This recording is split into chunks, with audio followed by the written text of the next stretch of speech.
Hello everyone, welcome to our Let's Play series of Pillars of Eternity 2. This is Colonel RPG as usual, and I'm very happy that you chose to join me today. I reloaded the game and so no more dead bodies over there, but last episode we killed Palagina, as well as some other characters that didn't really matter, yeah. It was sort of anticlimactic, honestly, because she didn't really need to didn't need to fight me. But speaking of fighting, we're gonna fight Eothas. And we have a dare with us. This ending of the game is very much about everybody having conflicting... You descend into the ancient winding streets of Ukaizo. Battered by storms for thousands of years, the ruins bear the marks of their role as the lone witnesses of the god's great secret at the center of the city. The houses and boulevards are pierced by great spears of luminous Audra. There are no ashen bodies, no birds, no sign or sound of any life. But with every step, the rhythmic pounding in the distance draws nearer. Soon, you can feel the vibration traveling up your spine. As you approach the center of the city, the weathered architecture gives way to more luminous Audra, piercing the ruins, eventually overtaking them entirely. Cresting the top of a fallen tower, you finally get a clear view of Eothas. He stands, legs astride, next to a great stone monument ringed with 11 cavernous alcoves. All but 3 hold a gargantuan skeleton, bones scrubbed clean by the city's storms. An immense Angwithan machine floats above the monument, suspended by invisible energy emanating from a well of light beneath it. Great brass rings spin around a core of metal and Audra at the machine's center. Periodically, Eothas's massive arms swing back. The movement alone is enough to draw great gusts of wind toward him. When they come down on the machine, the impacts are accompanied by eruptions of electricity, fire, and smoke. The hundreds of luminous Audra pillars across Ukaizo sympathetically dim in a rippling wave that spreads out from the machine.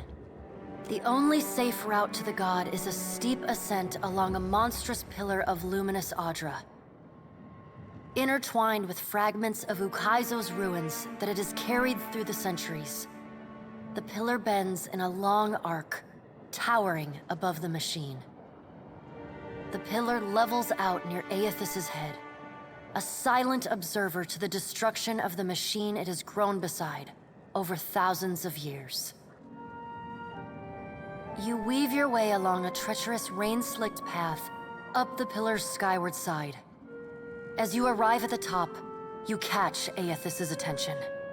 Fist pulled back, he pauses to observe you. With the same gentleness he showed at Ashen Maw, he lowers his arm and turns toward you. I really like one thing here, the fact that we're not here to fight. I mean, my attitude towards Eothas is definitely, we're here to fight him. But, like, from a gameplay perspective, and just generally from a in-character perspective, we have no chance of defeating him, at least not in a normal battle. So we know we're not going to fight him, because, in the game engine doesn't even support anything like that, because of the UI constraints and all that sort of stuff. So that's really interesting, because this is the end boss. This is the final confrontation, and we're going up against the boss that we have no hope of defeating in a normal fight. But I have no doubt we'll actually... I mean, well, there's always doubt, right? But I don't expect that this is just going to be the end and we talk to him and that's it. I think there's still more choices, there's still more challenges ahead that involve whatever options I make. But it's really interesting. In another game, like, I don't know, maybe God of War or Shadow of the Colossus or something like that, you would hold hope that you would fight him in one way or another. Maybe even in a shooter, you could fight something like this from the gameplay from a gameplay perspective, but because of the gameplay, it sort of changes my attitude towards the story, and I think that is an interesting thing, is all I'm saying.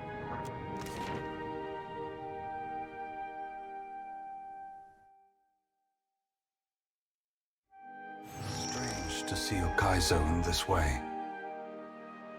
It may be hard to picture, but this city was once full of life. The Huana, yes, but also kith from many other cultures. Great hanging trees shadowed these boulevards. Gardens sprawled across the open rooftops. Each spring, a festival procession would wind its way from the hillside into this valley. The celebrants would pass through a steep walk among the stalls of foreign merchants, flowers falling upon them from all sides. All people of all nations, together in a celebration of new life. Such was the power and beauty of lost Ukaizo.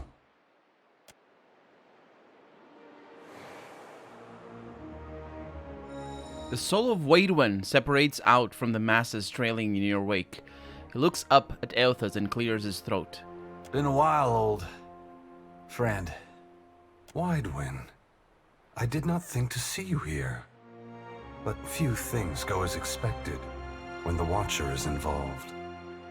We were a good team, once. But this isn't what we fought for. Ain't you just burning the harvest because you planted the wrong seeds? An astute observation, old friend. Consider instead that I am giving the soil back to those who till it. Spring must always follow winter.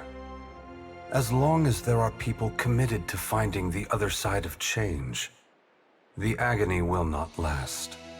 But thank you for challenging me as you did in fairer times. I haven't forgotten the lesson we strove to impart. You're welcome, I suppose. Waidwen clears his throat and backs away to offer you space. Eothas shifts his attention back to you. If we don't fix this mess you're about to cause, the whole world is gonna look this bad. I mean, it's a mighty heavy load you're putting on our shoulders.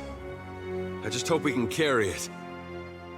As long as there are people like you in this world, Adair, I truly do. This power has always been in the grasp of mortals.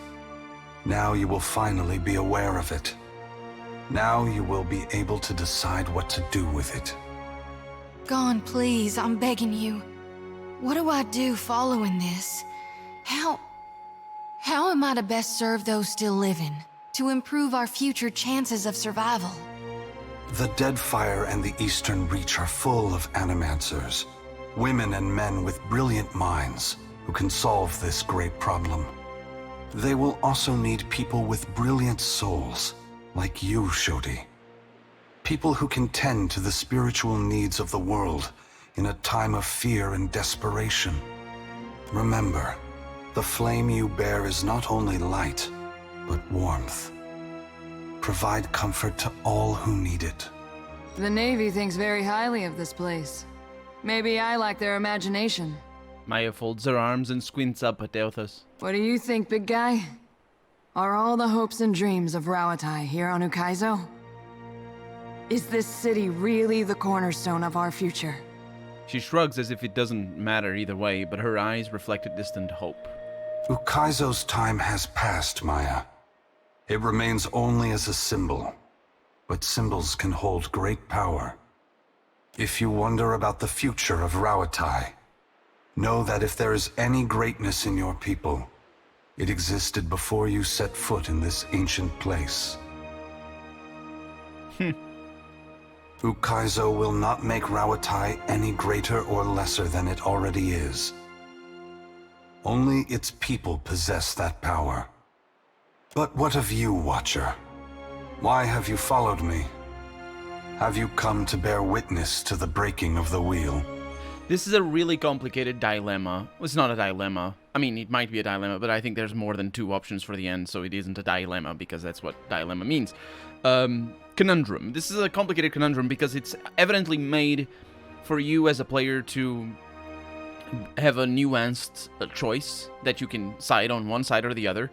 And it's definitely more interesting from a gameplay perspective to choose, you know what, let's break the wheel. Yes, it's going to create a lot of problems, but, you know, that will loosen the hold that the gods have over the fates of mortals. And that's really nice. Or the other way around. No, let's not break the wheel. We must find a way to, you know, not cause people pain, and the gods are here and helping, so, you know, the better the devil we know, or something like that. Which is, like, and I'm sure there's going to be another option. That's why I'm saying I think it isn't a simple yes or no question. We'll find out, because I haven't read these options yet, and there's 6 of them. But and probably not just here that the options are going to be. But it does, in its nuance, it sort of sabotages. Well, it's something that Obsidian does a lot, actually. I don't know. It sort of sabotages. It's interesting because it sabotages the how should I put this?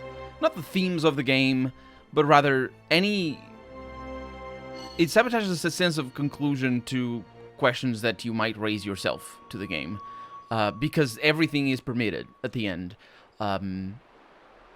My issues with whether the gods are really real or not, whatever that means, they're never answered. And even if there is an option that goes towards that, it's undermined by the fact that it isn't a clear-cut thing. We're not gonna have an ending about that question, and we couldn't ever have an ending about that question. The ending that we're setting up here to be, because the game has set up the ending, obviously, could be about a single thing, but then it would be a dilemma, wouldn't it? And it could be definitely about the role of the gods in the society that we have over here.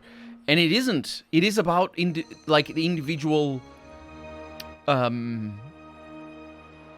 It's not even individual, because it really isn't. It's about the society, but it's about this sense of whether humans, or not humans, the kith of this world are worth being alone, and that is the storyline. That's where we're going. But the game really doesn't preoccupy itself with talking about that. It's not like, I don't know, some of the side quests in Planescape Torment, for example, are very preoccupied with certain aspects of philosophy or of morality. And not so much the main quest line, although the main quest line does have some dialogues that are very focused on specific aspects of what the themes are of that game. But side quests usually go a little bit deeper into that, and just distinctions between idealism and realism, for example. Is it realism, or is it the other one? Experientialism? I don't know. It's not as advanced as idealism and realism, I don't believe, in the case of Planescape Torment. But at least the point is, that game does deliver on those discussions, and it sort of allows you to hear different perspectives and have your own opinion in your own character, and it's sort of fun. And it's really fun, actually. But in this game, the game doesn't acknowledge you because it can't. It doesn't acknowledge if you, like... It's not that it can't, but the problem is it needs to accommodate so many different attitudes, because there's so many different gods with different perspectives, but also because it is a difficult question to approach, so there's always going to be different attitudes, and because it needs to accommodate them all, it sort of doesn't focus on any. And I know it sounds like I'm saying I don't like it when there's choices. That's not at all. I'm just not explaining myself properly. I realize that might be what I'm saying, or that might be what I'm sounding like I'm saying, but that's not what I mean. It's just, I don't know. There's no catharsis. Is catharsis? I'm not equipped to use the correct terms, but I think catharsis is the term, like the specific literary term for what I'm trying to say. Let's see if there is, obviously. Let's see if there is. Because there is in the first game, and that's the thing. In the first game, there definitely is sort of the reveal and the ending being about this sort of finding out about the past of the gods, and even though I struggled with understanding it, that doesn't take away from its quality. But there is a catharsis in the end of the game. For this game, it's a lot more nuanced, and it really bothers me that he's not, like, it would be a completely different matter if it was here to just kill all the gods, because it would achieve the same result. And I think that comparison is really where I'm coming from, and maybe it helps you to understand what I'm trying to say. Imagine the storyline, instead of him coming here to break the wheel, and just release the hold the gods have over humanity. Sort of, I'm so oversimplifying it. And that's the thing. There's so much nuance that you can always argue one way or the other, and the game is designed to be like that. It's obvious that it's designed to be like that, so you can argue one way or the other. Or at least maintain a little bit of a conversation regarding the subject. But the point is, if he came here, instead of breaking the wheel, it just would, okay, I'm gonna kill the gods, and I'm gonna die, and it's gonna be this whole thing, and nobody's gonna have any more gods. I mean, they're gonna have gods, because obviously they can still worship the gods, so they still have gods, but the point is, they're gonna be dead. And just, they're not gonna do anything else. And imagine that was the case, but even if you bring all the, I think even if you brought all the problems that breaking the wheel is bringing, even then it still would be a problem. You would really needed it really needed to be a clean break, and sort of like, okay, and now it's, everything is the same except the gods are not messing around. What do you choose? Obviously that option would be a lot more black and white, and it would be a lot harder for people, or for any character, to make a case for holding the gods.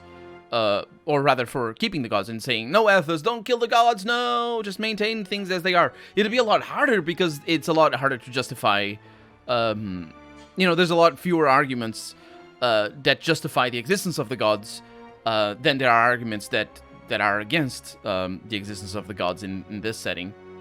At least in my view, because really the ones that are justifying the existence of the gods all come down to one, which is the tyrant is good. The tyrant is good. That's the argument.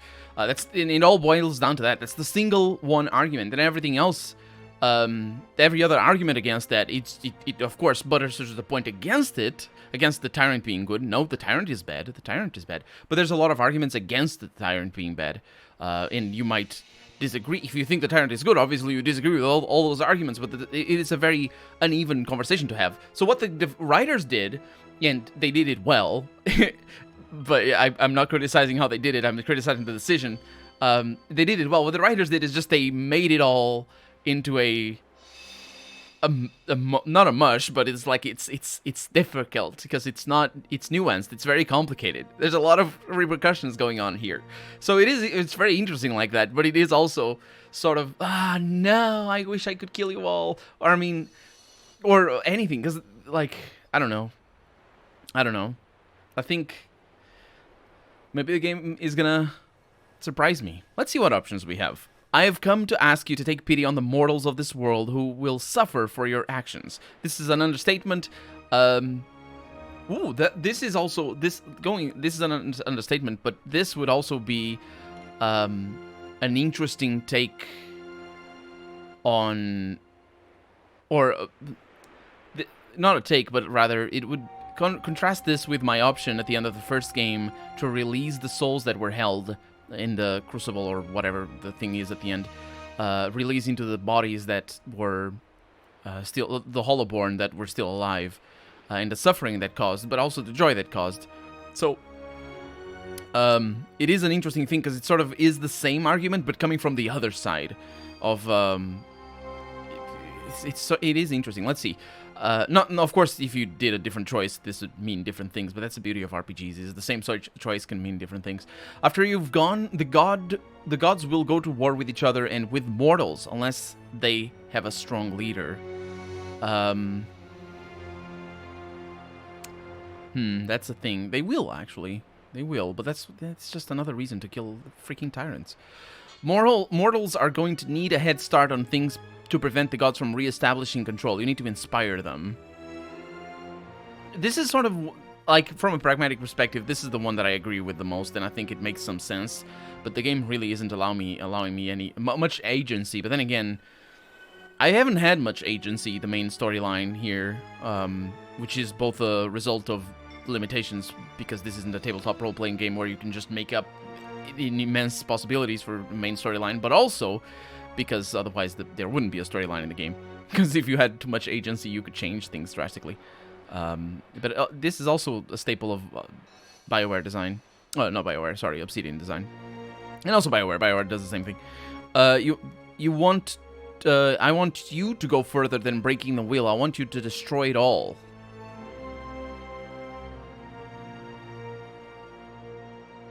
What does it mean to destroy it all? I don't know. Let's find out. I'm gonna go with that, because that sounds like the killing of the gods. Come again now? I don't think the Watcher really meant that, Gon. We ought not do anything irreversible. No. This is Remergon's doing. Ah. You cannot believe this is what is best for us, Watcher. Thanks. Why would you ask me to do such a thing? No, I wouldn't. I wouldn't. Let me do that again.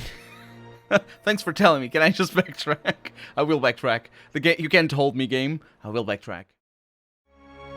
I had to Alt F4 out of the game for doing that, but we're good, because I can't open the menu from here. Which is really, there's really no reason why you can't, but whatever. I mean, there probably is a technical reason, but you could fix that. Fix the technical reason. Anyway, mortals are going to need a head start on things to prevent the gods from re-establishing control. You need to inspire them. Mortals are already inspired. It is what has pushed them on for hundreds of generations to reach this point in time. Animancy is poised to go far beyond what we Ingwithans ever discovered.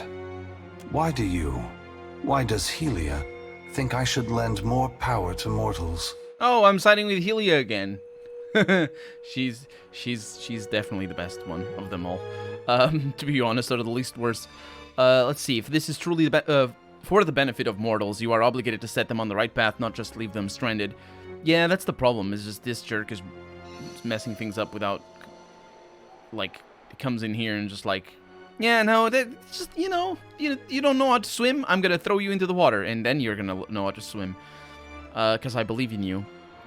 I want to ensure that the gods don't have the upper hand in the struggle to come. That is an interesting thing as well. And that, honestly, with my character obviously being aware that the gods might take control again, due to the upheaval that this is going to cause, then I guess it makes sense that I would go with that. I have not been overly sensitive towards that possibility, so yeah, because I believe in Kith and this whole believing thing in our potential to do good in the world. That's just fatuous, really. It's not that it's not fun, but it is fatuous at the end of the day. It's just like, oh no, I believe, I believe, yeah, definitely. Yeah, I'm gonna go with the second one. I want to ensure the gods don't have the upper hand in the struggle to come. It's true that even with all the advances in animancy, the gods will enter into this era much more well-prepared than mortals. From where should mortals draw their inspiration? The both?